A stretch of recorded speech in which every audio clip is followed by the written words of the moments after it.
Good evening, everyone, and welcome to BT's Fly Tying Friday. Tonight, the 21st of November, Susan Parsons is going to wow us with some bass flies. And if we've got time, we're going to talk about a half hitch with a question mark behind it. You'll have to figure out what that means when we get to it. For now, we're the BTs from Boise, Idaho, and joining us tonight, a very special friend from Arkansas, is Susan Parsons. And got to tell you a little bit about Susan. Uh-oh. He's we better not be on screen with her when we were telling about. I mean, was a pathologist and a doctor, and we were far from doctors, so maybe we better get out of here.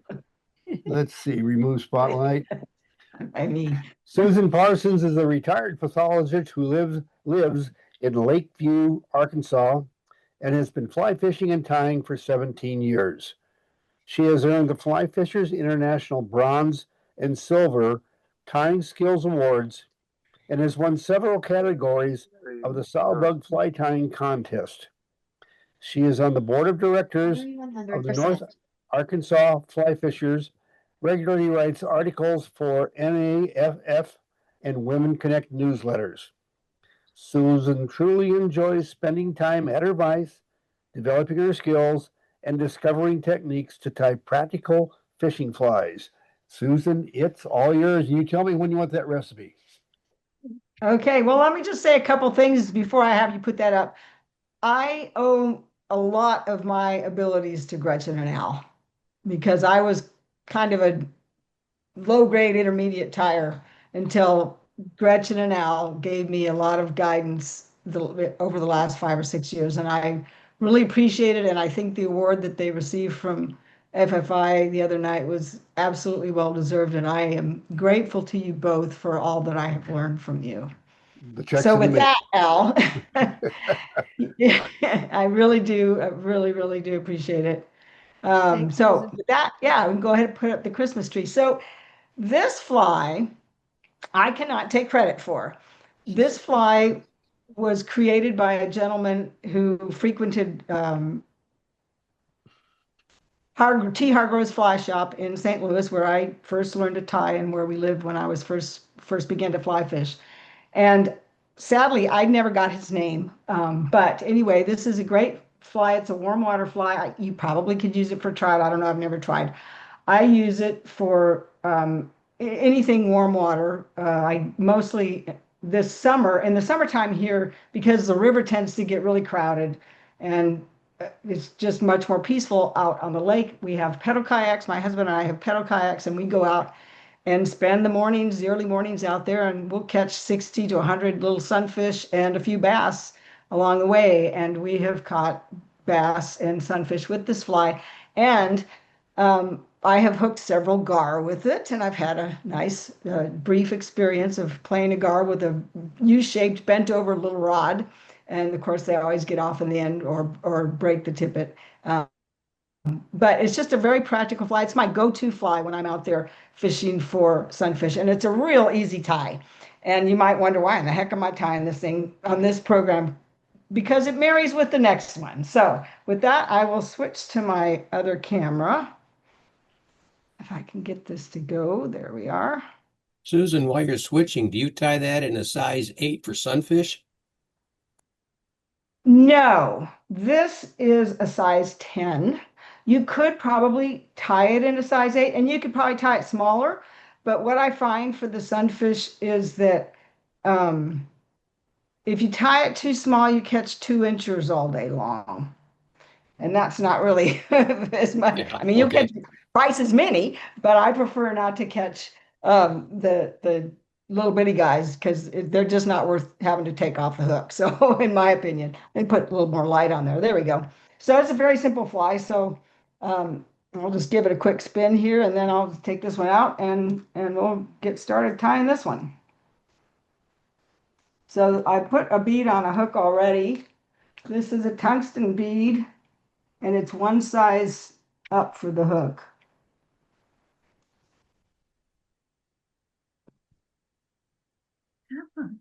And I'm just going to go ahead and start this thread.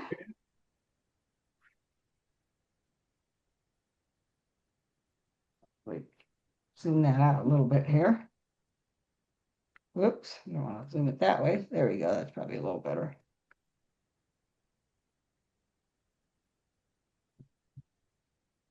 And I'm going to take this thread back about to where the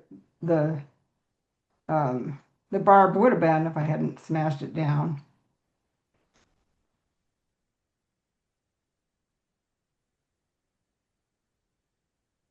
And I'm going to go ahead and pack this bead head so that the bead is less likely to slip back on me. Okay, now I'm going to go ahead and go back to the tail. See my hook is a little loose there. And the tail is just rooster hackle, and I use red. That's the color that it was first tied in. I'm going to go ahead and get me a nice piece of that and tie that in. And I usually tie the tail so that it's about the length of the shank, sometimes even a little bit longer, but that's all it needs to be. And it doesn't, this fly is, yeah, I do tie it for consistency, but if they come out a little bit wonky, I don't worry about it. I throw them and the fish eat them. And then the next step is we're going to get some of this pearl chenille, which is has fairly long, relatively long fibers, and it's very shiny. And you can tie this in a lot of different colors. I've tied it in pink and white, mostly black, but the white one is actually really good too.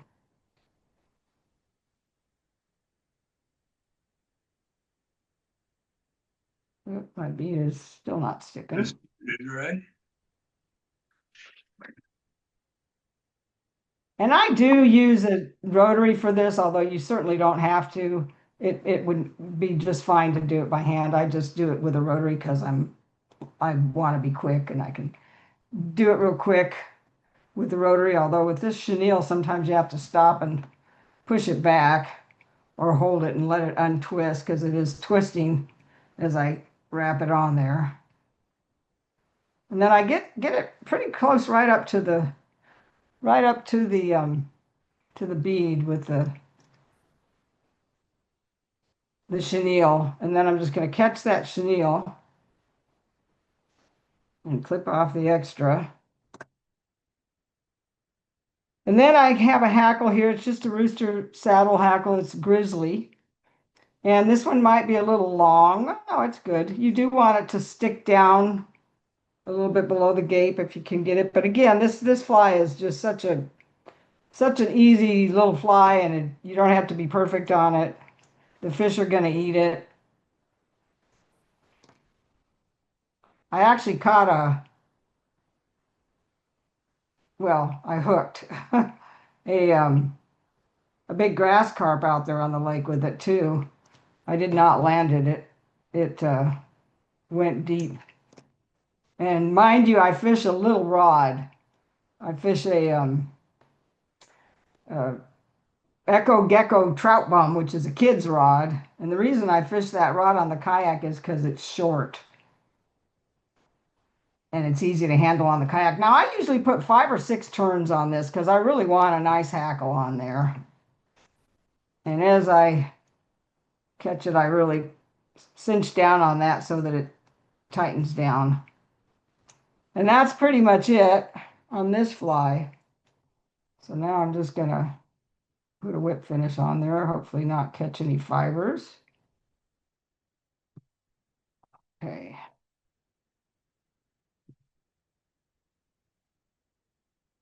And then I always put super glue on my thread. So that's it for this fly. Very, very simple. Very quick to tie, which is great because out on the lake here, I did get some fibers in there. Out on the lake here, we do have a lot of rock. And when I fish it, I'm in my kayak and I'm casting to the shore. So this fly often gets stuck in the rocks, or the fish will actually go down in the rocks with the fly and then rub it off on the rocks, and you get stuck down there. You just have to break it off. So I lose a lot of them. But you can see how quick it is to tie. So it's just and it's a very effective fly for warm water, and even bass eat it. I mean, I've caught some nice big bass with this thing.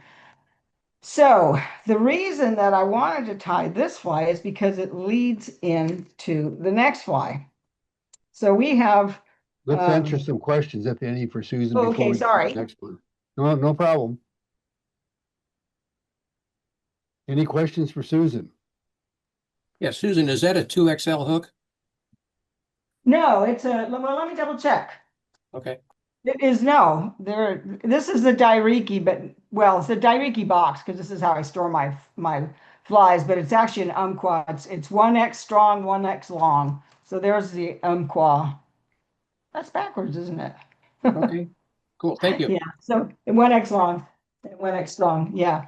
So the reason that I wanted to go ahead and tie this is because it leads into the other fly. So we have the lake, of course, which we can fish on here. And then I don't know if anyone has heard of Crooked Creek, which is really a wonderful smallmouth fishery around here.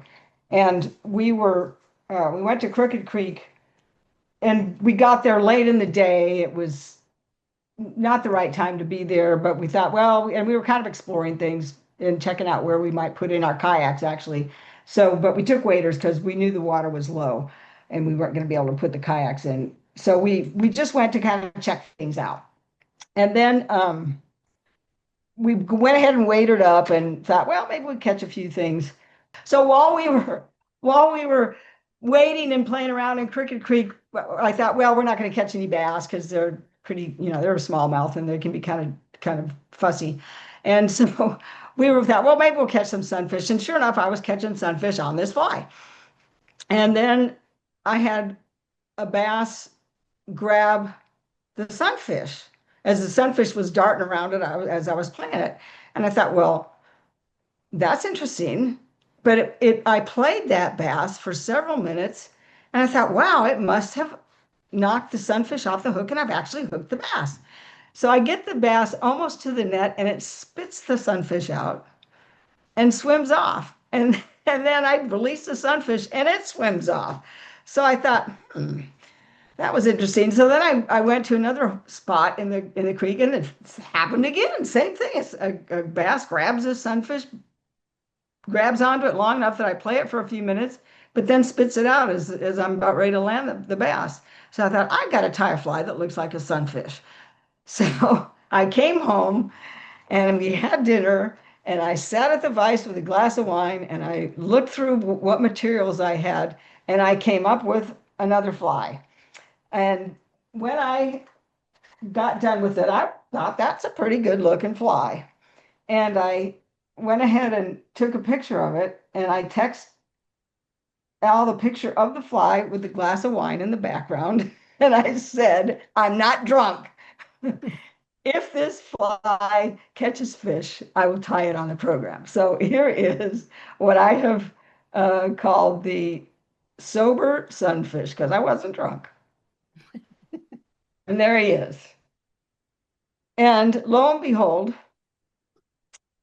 this fly has worked, and it has worked in 3 different venues. It worked on Crooked Creek, and it worked in the lake, and it worked at a friend of mine's property that he has a 7-acre lake that's full of largemouth bass and huge crappie and bluegill, and it's worked there as well. So it's a success. When I tied this fly, my intention was to tie a fly that you could jerk around and make it look like a sunfish that was trying to escape. And that works on quiet water like on lakes. But in Crooked Creek, when I went back to try it on Crooked Creek, the water was even lower. And we had just had a front come through, and I really didn't expect to catch anything at all because the front had just come through. But lo and behold, I caught 3 fish on this.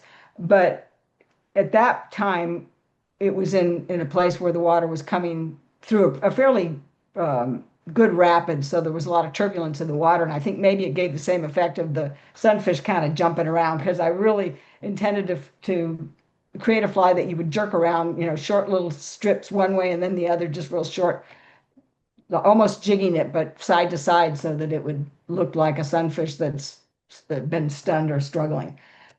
So let me go ahead and get things ready here for this fly. Pretty much have everything.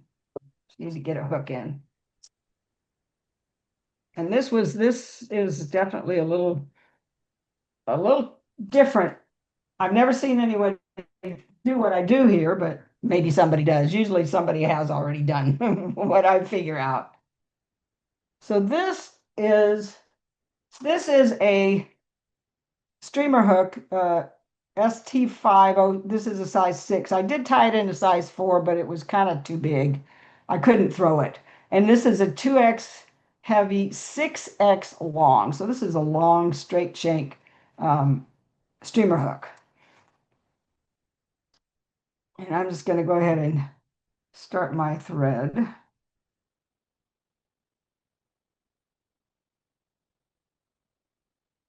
And I'm going to take my thread back, not quite all the way to the point, and you'll see why in a bit. Certainly not past the point. That's just, yeah, that's probably good. The reason being that otherwise the fly gets too long and it doesn't have the nice shape that I want it to have. So I'm going to come back a little bit and I'm going to tie in some EP fibers. Now, when I created this fly, I didn't set out to get any particular materials. I just looked to see what I had at home. And these are actually, it's an orange color EP fiber, but when I looked on the back, it actually is golden sulfur is the color. But I just think any orange type fibers like this would work fine. And it's a fairly generous amount, as you can see here, that I combed out from the shank that I had there. And I want this tail, for starters, for sure to be relatively long because it's easy to make the tail too short. And I'm going to kind of wrap this around the shank a little bit so that the fibers end up distributed on both sides of the hook. I want to see where I am so I don't go too far back. I'm just going to tie that tail in. I don't want to go any further back than that. And then I'll just go ahead and cut these off. And I'm not too worried about having a bump here because this is all going to get covered up. Just going to get that bound down good, and I didn't go too far back. Okay. Now I have, hopefully I've not lost, 6 different colors of midge flash, and it does not have to be, I don't think it has to be a bunch of different colors. I just did that because I had them, and as you can see, there are multiple different colors, oranges and greens and blues, and there's a purple one too.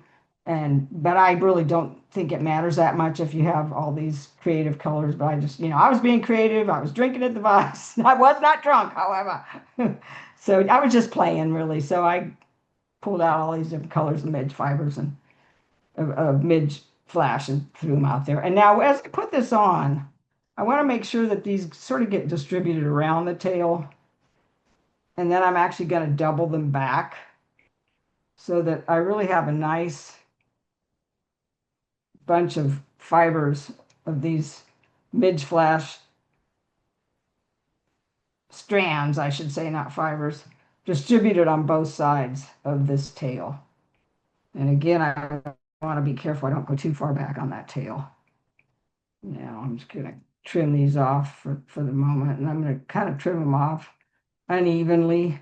But as I trim them, I need to hang on to them because I'm going to use the leftovers for the front end of the fly. So I've hung on to them there and dropped a couple, but I'll get them back here because we'll use them later. So I've laid those aside. Now I'm going to come back up to the front. But I have to keep in mind that eventually I'm going to put my eye on there. So I have to keep in mind that I don't come too far forward with my thread because I have to leave room for that eye. Oops, let me get out a little further because this is such a big fly. There we go. So that looks pretty good. So now I have two strands of gold I'm sorry, not gold, orange and green, Kelly green, ice chenille, and it's the large one, that I'm going to tie in a unorthodox method, because I'm going to tie them in up here. So I'm going to tie the orange one in. So I've pointed I stripped off some of the fibers, and I'm tying it in with the core to the back. And I'm going to do the same one with the green one. Same thing with the green one. I'm just stripping off a few of those. I'm going to lay it in place and tie it and hopefully get it to behave itself there.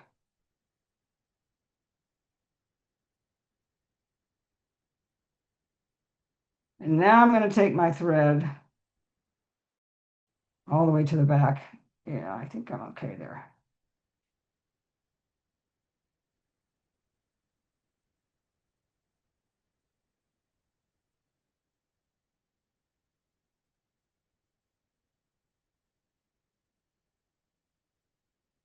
And now I'm going to wrap my chenille, but I'm going to wrap them one at a time. And I'm going to wrap the orange first, just it doesn't matter which one you wrap first. But I'm not wrapping it real tight I'm not wrapping it real close wraps, because I'm going to come back and do the green, wrap the green on between that orange.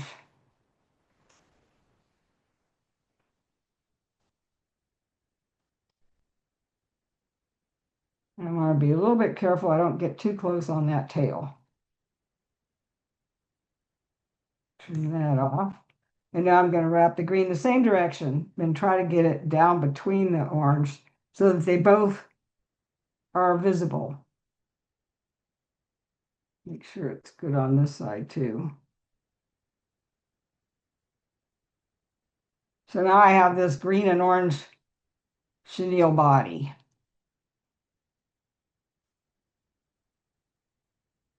Okay. Now I'm taking this flexi cord, and this is pearl 1/8 inch. I tried other materials that are similar and that are different sizes, and some of them were too big and some of them were too small, but you can see where this is going. This is going to go over the chenille. And so I have to measure out. It's pretty easy to get it too short. So I'm measuring out. Actually, it's longer, a little bit longer than the whole hook, including the hook and the eye. And so I'm going to go ahead and cut off that. And I'm going to gently push this over my body. And then for some reason, I find it's easier for me to catch this when I put this upside down. I guess because I can see what's going on underneath better. Now, I don't want to have it, I just want to catch it, but I don't want to crowd the tail too much. That looks pretty good. I'm really going to tighten down on that good. Now I'm actually going to tie this off. So that's actually probably a longer piece of that pearl flexi cord than I needed. We'll make this work. There we go.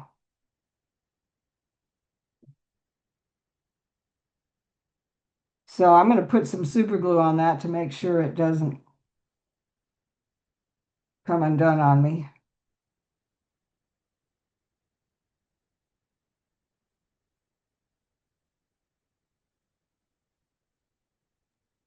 Susan, while you have that super glue out, Huh? I'm seeing that little needle come in there. How are you getting that super glue out of the bottle on that needle? It's not on the bottle, it's on a piece of plastic. So, you Okay. know, like the berry boxes you get? Yeah. I just cut a piece of plastic out of anything, any kind of plastic box. I just cut these pieces of plastic and I keep them at my vise in a little, just have them a little in a little box. And then I just put a little dot of super glue on there, and you can dip into your super glue with a needle, or you could use any kind of needle. The reason I like a hypodermic needle is because I have a handle here, right? So this is a really fine gauge needle. It's like a 26 or 20, I think it's 26. which is pretty small. It's like what you use for diabetes, or for me, it's for allergy injections. So I just cut the syringe off and make an applicator. And if you leave the super glue on that plastic, it will not set up for well over an hour. Okay, Yeah, so now I'm going to back this up and make sure that I have the right length of this flexi cord, and it's a little bit long, so I'm going to come back here and cut it off because I want my fly to be fat, chubby like a sunfish, but I don't want it too chubby, and I also still want to see the orange and green through it. So now this is a little bit tricky. You have to be careful that you don't, as you do this next step, you don't unwind the flexi cord and it starts to come apart. So I just try to hold that there while I go ahead and start my thread again. Except I can't seem to get that to go. There we go. And I'm going to put some super glue on the thread since I just had to restart it.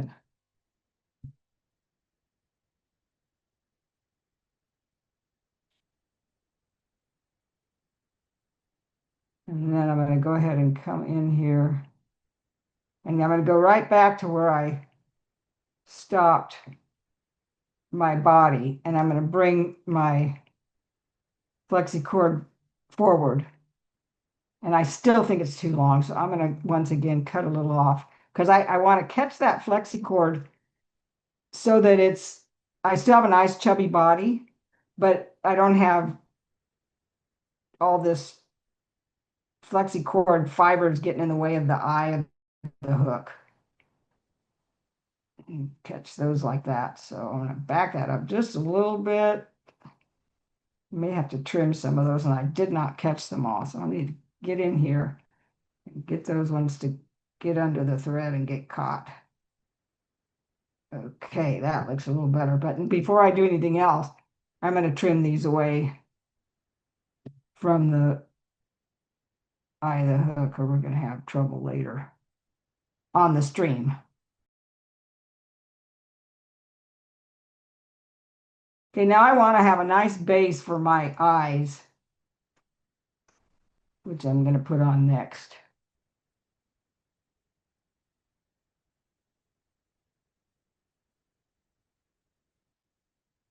So I'm just doing some figure eights around here. And once I do a few of those, I'm going to come around the figure eight. Make sure my eyes are positioned nicely. A couple more figure eights.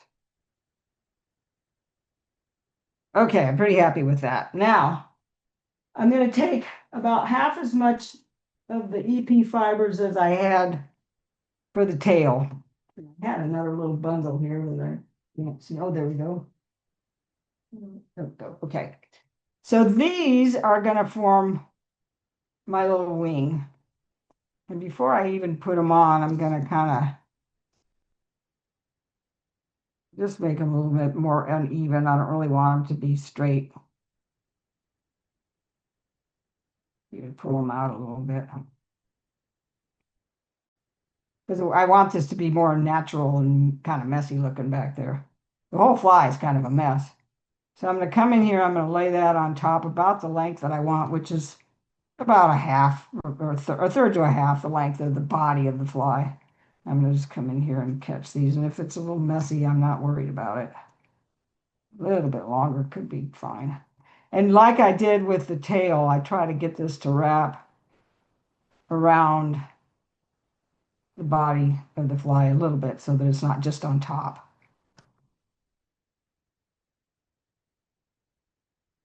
Okay. Get another wrap there. And then I'm going to come forward with this and bring the eye through those fibers about in the middle. I can get them to go. Looks a little better. And then I'm going to just do a loose wrap. And once again, I'm going to distribute these around so that it's going mostly pretty much all the way around if I can get it to go. And then I'm going to come in here and trim these off. Hopefully kind of uneven.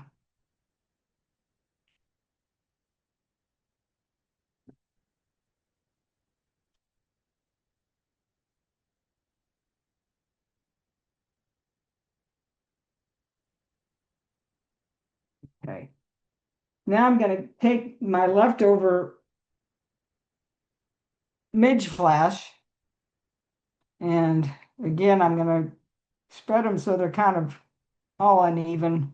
Just makes it easier. You don't have to trim them so much afterwards if they don't go on all even and straight from the beginning. And the same thing here. I'm going to try to get this to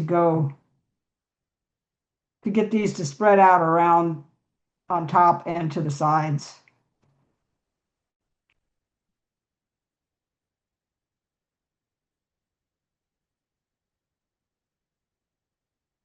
And as evenly as possible, but not roughly evenly, but off to the sides. And then the same thing here. I'm going to take these, what's sticking out the front, and bring it around between separate it with the eye of the hook. There we go. And then the same thing here. I'm going to try to get these to just distribute around the body a little bit.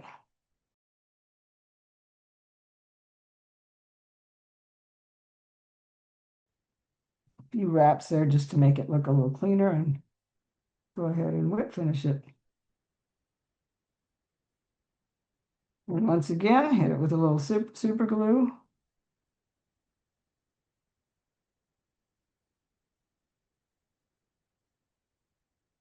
Just to make it a little bit more secure and last longer. I think I just got some in the eye, so we'll get rid of that.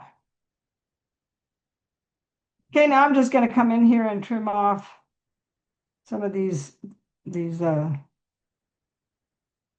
flaps that are too long on the bottom.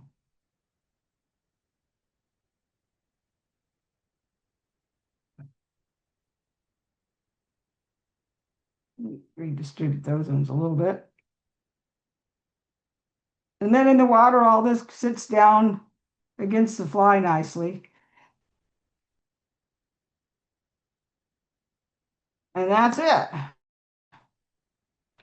Oh, the tail's a little long. Let's trim this tail. But again, I try to make it not too straight. It's just a little too long.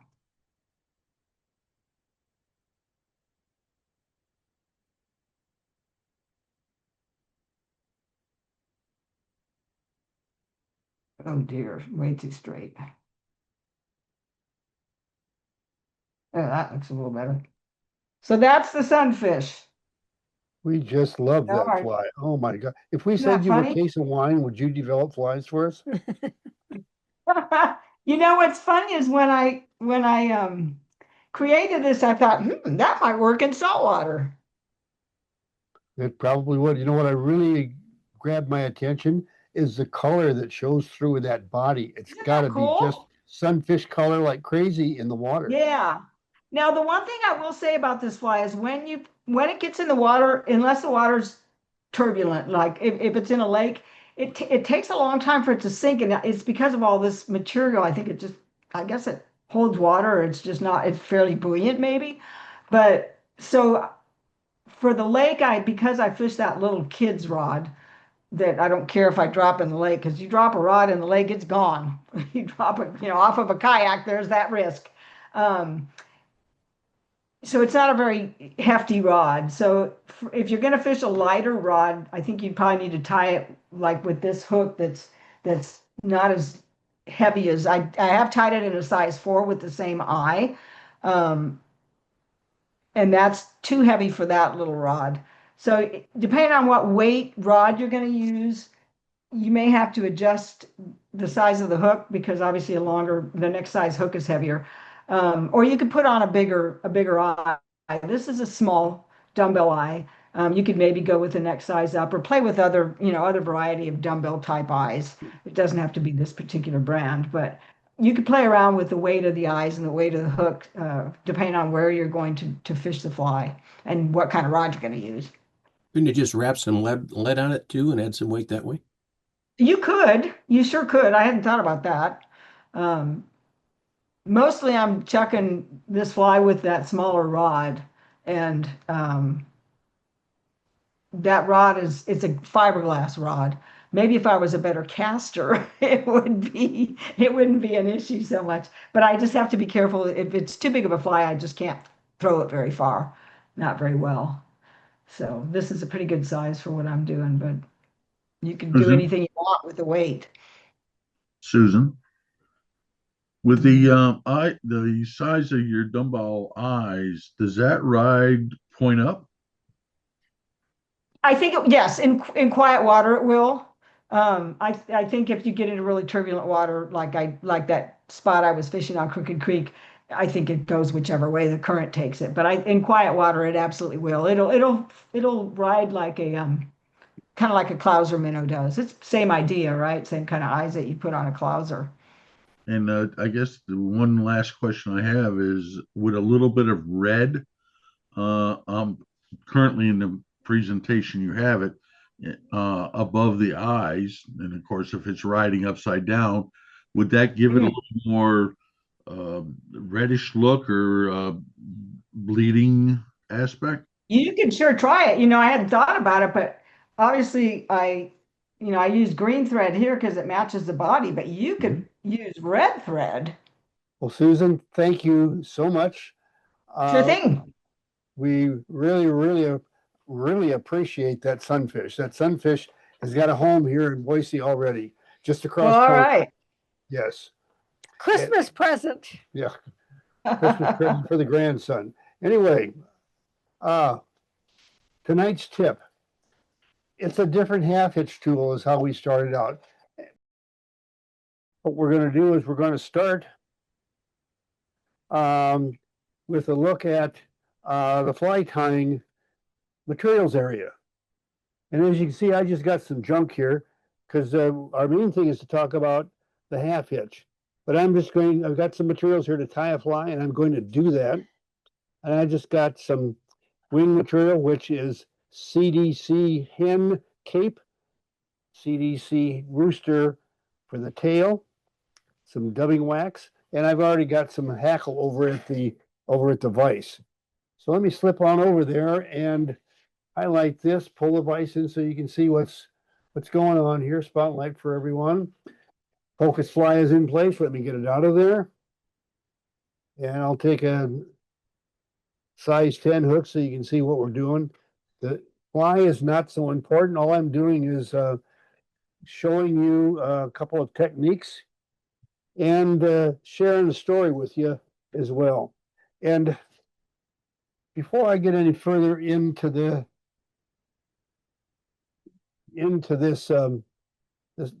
this presentation, if you will, I want to start by talking about emails that I got from Joseph Ambrose and from the Czech Republic.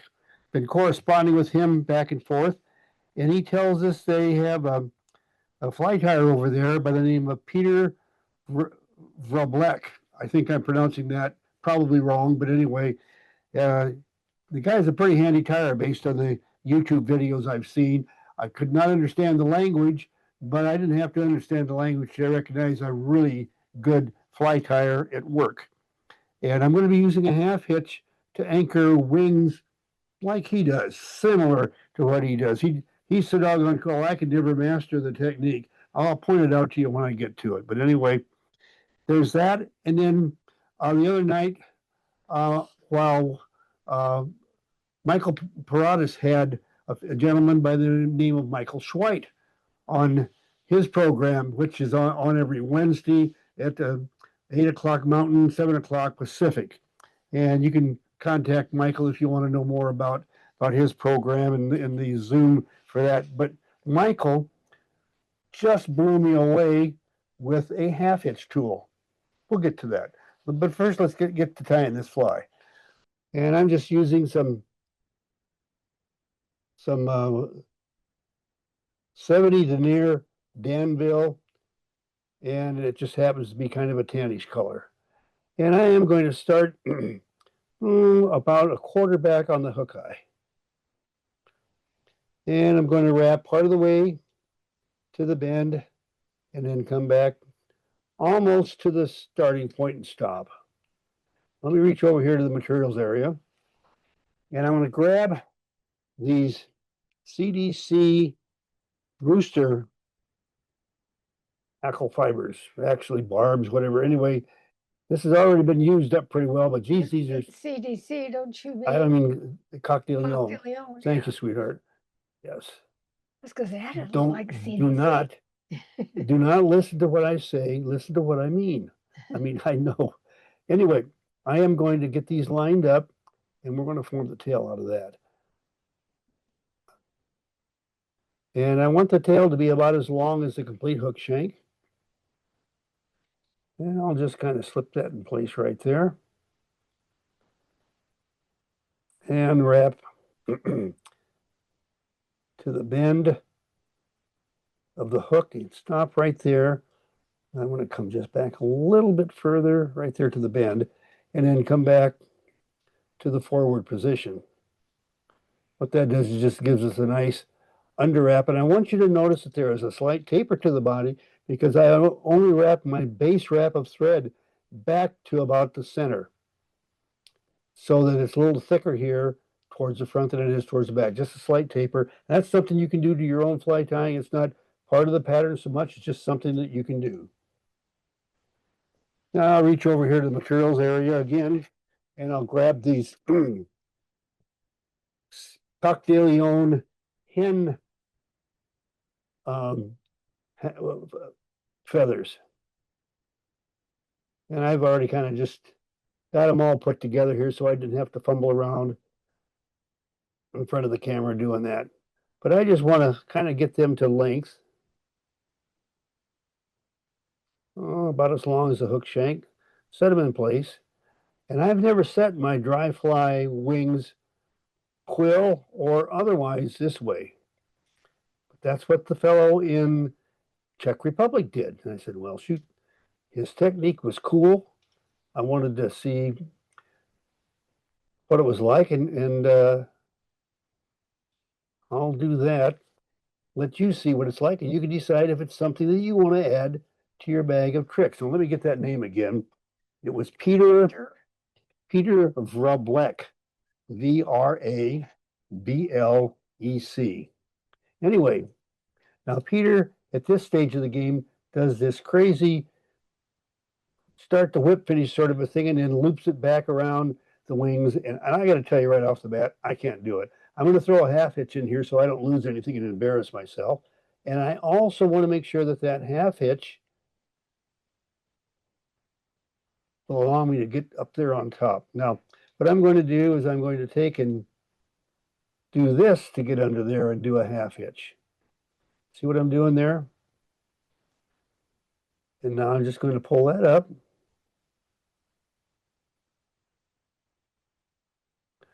What that does is set my wings where I want them. I'll do some wraps in front, between, and all that kind of stuff. But I've never set my wings this way, and I kind of like the way they turn out. They have just a little bit of a different look. I haven't done enough of these to really get the feel for how long they need to be or anything like that, but no, that's all right. Let's just kind of, what it does is I want you to notice, let me get my pointer out here.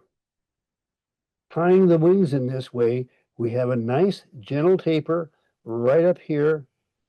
The hackle's going to start right about where I'm pointing right now. The tie-in point moves the bulk forward, hidden under the hackle. And I think that's going to look really nice. And you don't have to worry so much about covering up the bump caused by the meeting place, if you will, of the tail and the wings. All right, so I'm going to get my dubbing wax out here and dubbing, and I'll just reach over and grab that, bring it over here. Al, And I've got, yes. Can you try that maneuver one more time again, the half hitch that you did? Is that okay? Oh, sure. Please? Thank you. Yep, you bet. Okay, let's get back here. I was right here in, let me get back here to,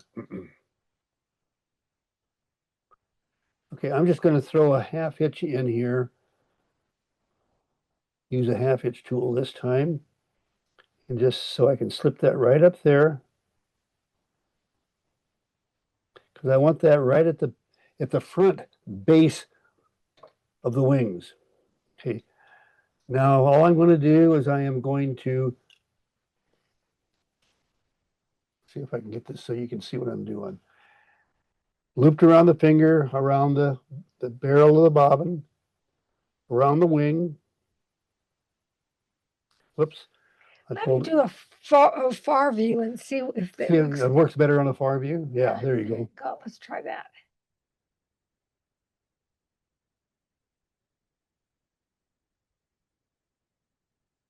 And of course, you can pull that as severe forward as you want. I don't want it to come forward any more than what it already is, but Thank you.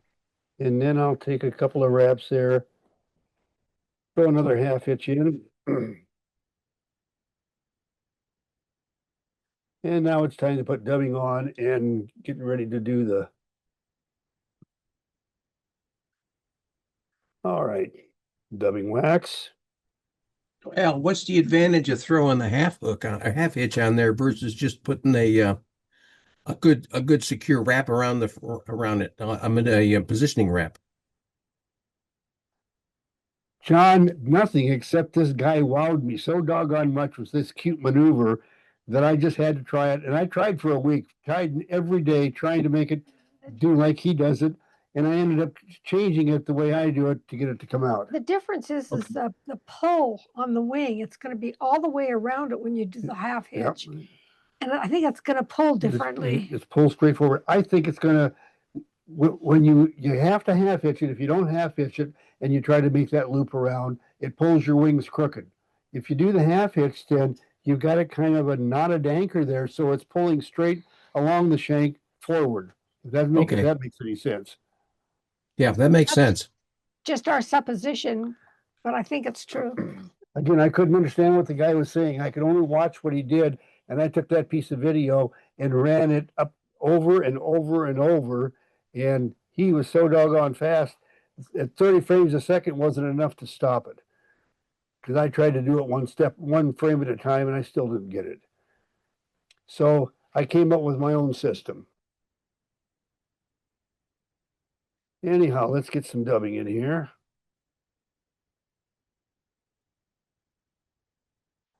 And I'm just going to twist in one direction. You guys know how to dub. I don't need to be explaining to you everything I'm doing here, but twist it in one direction, getting this dubbing laying the way I want it.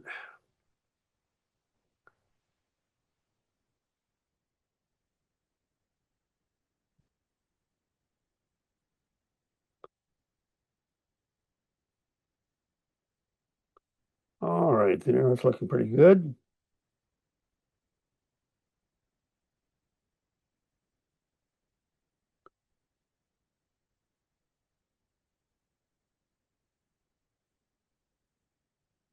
Now let me find a hackle. We'll set that one aside. Let's see. I think this is the number 10. If not, I screwed up. That's close enough. It's going to be a small 10. Very small. Yeah. All right. Now I'm going to identify the leading edge. There it is. That's what will be wrapped on the hook, touching the hook with those fibers sticking out. So I am going to continue wrapping forward. No, maybe not.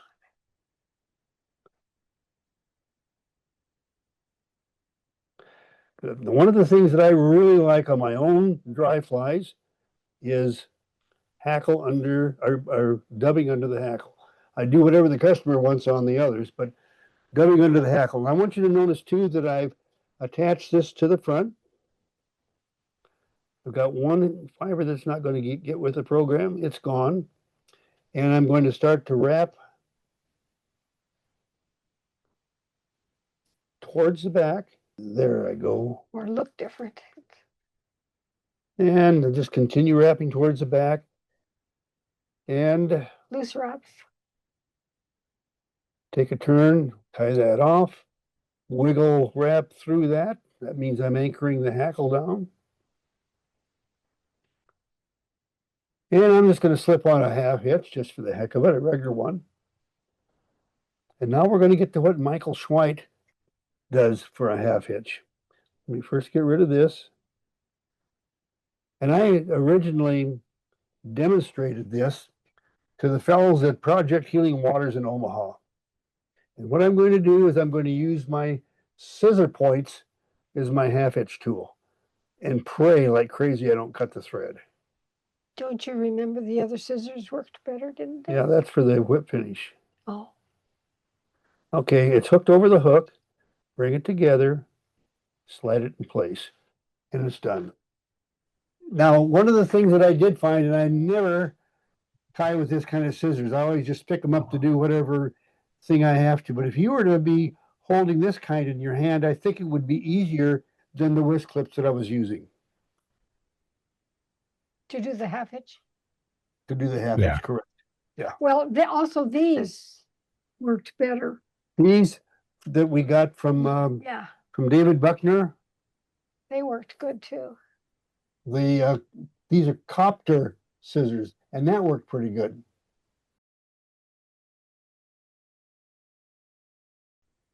You have those scissors, right? In fact, let me take this hook out of the vise. I'll put another one in and we'll do a couple of No, no, half no. hitches just for the heck of it. Oh, yeah. Alrighty. Let me get a little bit heavier thread, which might make it a little easier to see. In fact, I'll use some of this floss and see if that doesn't make it show up a little bit better. Oh, you want me to take this? Is he gonna do that? Okay, there we go. Put in just a regular half hitch. Now, let me put that down and the copters. What did I do with them? Right here. Oh, here they are. Okay, you take a half hitch around.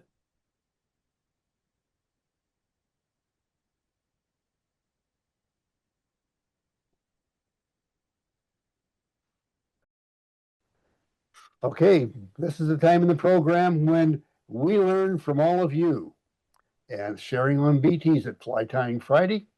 And tonight, we're going to be asking Evelyn to share with us. Remove the spotlight. There we go. There's the first fly that, oh my God, Evelyn, that turned out really, really good. That's good. Thank yeah. you. I'm pleased too. And then this is the second one. Excellent. Oh my goodness, yes. Oh, yeah. Yeah, good job. And Good then the job. third one, I didn't get to finish because you took it out of the vise too quickly. So it's not done. It looks better than mine, even as far as you took it. Yeah. Good job. Good job, young lady. Good job. Thank you. Well, that's it for tonight, folks. Thanks so much for joining us. For now, it's a wrap until next time.